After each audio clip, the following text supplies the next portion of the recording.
The village of Bisle in eastern Ethiopia, part of a triangle of parched land stretching across a common border into neighbouring Somalia and Kenya. The Horn of Africa is experiencing its worst drought in more than 60 years, a problem made worse by regional armed conflicts. People are moving more frequently, trying to run away from the insecurity and the conflict that exists, and that makes the problem much, much worse. The people here are nomads, and livestock is their main source of income. Now many people are forced to leave their cattle behind. It's a desperate search for food and water.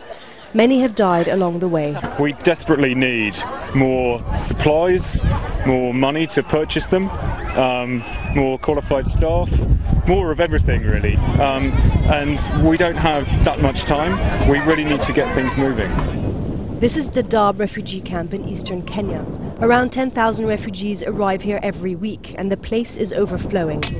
There are nearly 400,000 in a place meant for only 90,000 people. They build shelter using basic materials. And across the border in Somalia's capital, Mogadishu, a similar picture. Drought and conflict are making life extremely difficult. I have been in the hospital with my daughter for a week. She had severe malnutrition when I brought her here. We fled from Upper Shabelle after all our goats and sheep were lost in the drought. There are no international aid agencies operating in Somalia. The United Nations calls the situation in the country the worst humanitarian disaster in the world.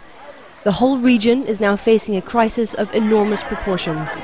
One aid agency says more international aid is urgently needed before the situation turns from a severe crisis into a really major tragedy.